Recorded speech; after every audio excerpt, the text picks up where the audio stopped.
Cross-Site Request Forgery. Apa itu CSRF? Cross-Site Request Forgery dikenal juga dengan nama One Click Attack atau Session Reading dan biasa disingkat menjadi CSRF atau XSRF.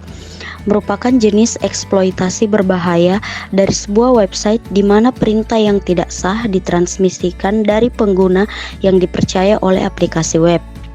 Mudahnya, serangan CSRF ini menipu situs web dengan cara penyerang membuat request yang seolah-olah request tersebut berasal dari user yang dipercaya atau korban. Serangan bekerja melalui link atau script pada halaman web yang diakses oleh user. Link tersebut dapat berupa gambar yang terhubung ke website tertentu. Jika browser victim menyimpan informasi autentikasi dalam sebuah cookie yang belum expired, maka dengan mengklik link tersebut akan menyebabkan website diakses menggunakan cookie victim yang melakukan klik. Dengan kata lain, penyerang menipu browser user untuk mengirimkan HTTP request ke website target. Apa dampak dari serangan CSRF? Dalam serangan CSRF yang berhasil, penyerang menyebabkan pengguna korban melakukan tindakan secara tidak sengaja.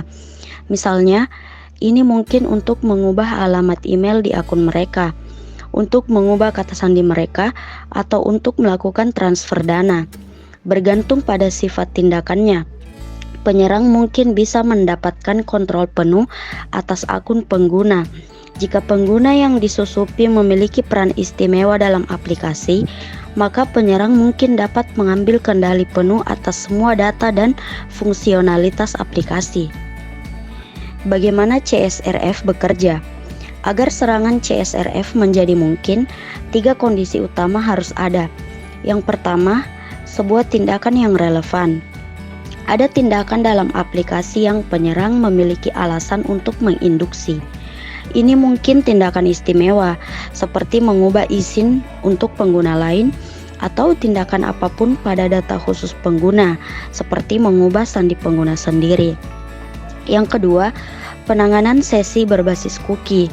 Melakukan tindakan melibatkan mengeluarkan satu atau lebih permintaan HTTP, dan aplikasi hanya mengandalkan cookie sesi untuk mengidentifikasi pengguna yang telah membuat permintaan. Tidak ada mekanisme lain untuk melacak sesi atau memvalidasi permintaan pengguna. Yang ketiga, tidak ada parameter permintaan yang tidak terduga. Permintaan yang melakukan tindakan tidak berisi parameter apapun yang nilainya tidak dapat ditentukan atau ditebak oleh penyerang. Misalnya, ketika menyebabkan pengguna mengubah kata sandinya, fungsi tersebut tidak rentan jika penyerang perlu mengetahui nilai kata sandi yang ada.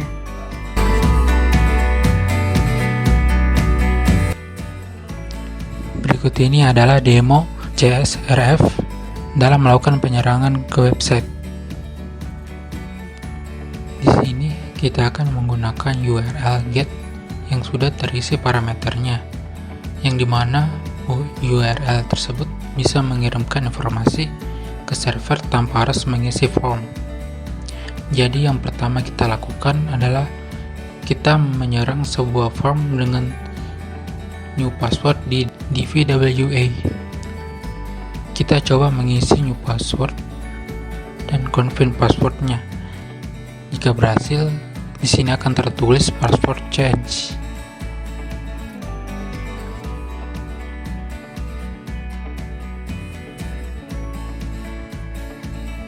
Di sini kita bisa melakukan tes kredensial.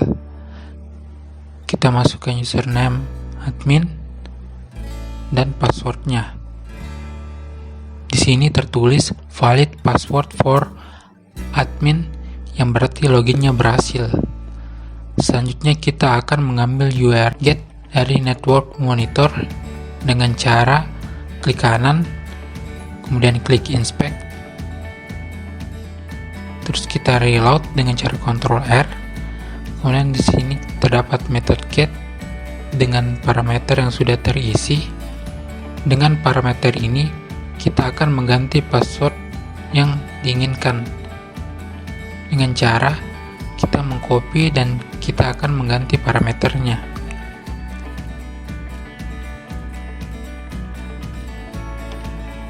Selanjutnya, link ini akan kita kirim ke korban dengan cara memancing korban untuk mengklik link ini. Saat korban mengklik link ini, maka akan tertulis password change.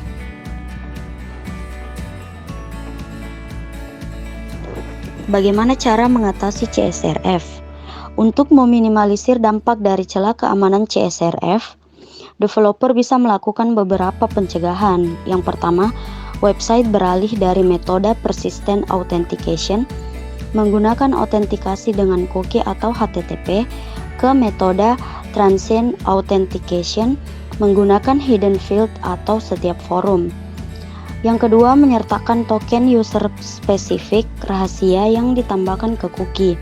Yang ketiga, meskipun CSRF pada dasarnya adalah masalah dengan aplikasi web, user dapat membantu melindungi akunnya dengan log off site sebelum mengunjungi yang lain atau membersihkan cookie browsernya pada akhir session browser. Yang keempat, menggunakan SSL atau Secure Socket Layer dan TLS atau Transport Layer Security encryption ketika berurusan dengan data yang sensitif.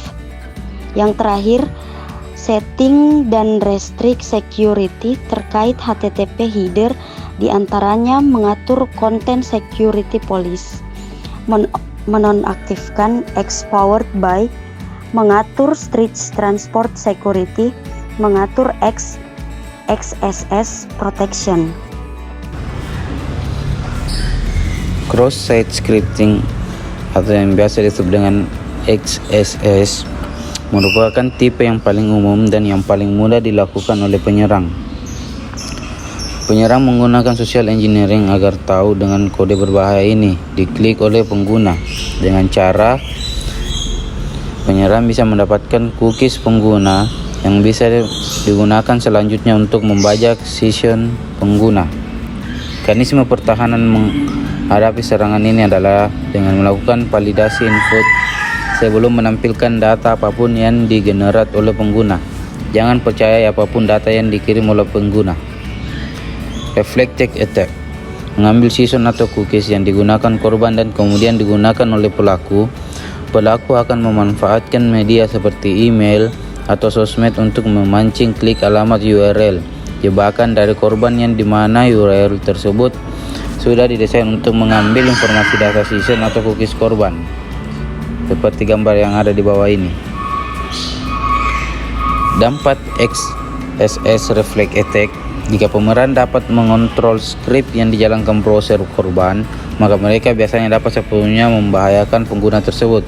Antara lain, penyerang dapat melakukan tindakan apapun dalam aplikasi yang dapat dilakukan pengguna. Kedua, lihat informasi apapun yang dapat dilihat pengguna. Yang ketiga, ubah informasi apapun yang dapat dimodifikasi pengguna. Memulai interaksi dengan pengguna aplikasi lain, termasuk serangan berbahaya yang tampaknya berasal dari pengguna korban awal. Ada berbagai cara penyerang dapat membujuk pengguna korban untuk membuat permintaan yang mereka kendalikan untuk mengirimkan reflect XSS attack. Ini termasuk menempatkan tautan di situs web yang dikendalikan oleh penyerang atau di situs web lain yang memungkinkan konten dibuat, atau dengan mengirimkan tautan dalam email, tweet atau pesan lainnya. Serangan tersebut dapat diterapkan secara langsung terhadap pengguna yang dikenal atau dapat berupa serangan tanpa pandang bulu terhadap pengguna aplikasi manapun. Perlunya mekanisme pengiriman eksternal untuk serangan berarti bahwa dampak dari XSS Reflect Attack umumnya lebih ringan daripada XSS yang disimpan, di mana serangan mandiri dapat dikirimkan dalam aplikasi rentan itu sendiri.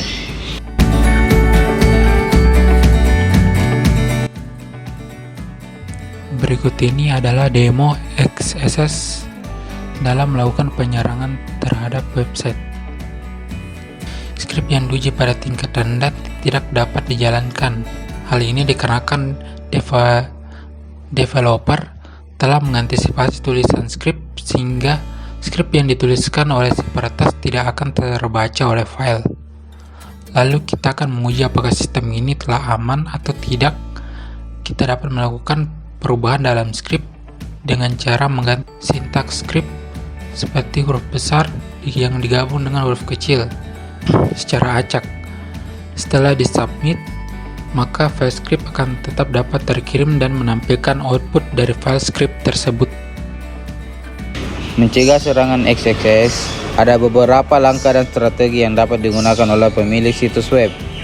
Untuk mencegah serangan XXX, beberapa di antaranya adalah yang pertama, analisis keamanan situs. Untuk mencegah, pemilik situs web bahkan dapat menggunakan website vulnerability scanner seperti Scurry atau Virus Total untuk menganalisis keamanan situs. Yang kedua, menambahkan SDL. SDL adalah singkatan dari Security Development Life Cycle. Menambahkan SDL di aplikasi web dapat membatasi jumlah kesehatan coding dan pelanggaran keamanan. Yang ketiga, mengadopsi Crossing Boundaries Policy. Crossing Boundaries Policy memungkinkan pengguna yang diautentikasi untuk kembali memasukkan informasi login mereka sebelum memberikan akses kepada pengguna untuk halaman dan layanan tertentu yang ada di situs web. Yang keempat, menggunakan tag meta yang benar. Menggunakan tag meta yang diberikan di bawah ini merupakan berbagai contoh XXX script injection yang mungkin terjadi. Terima kasih.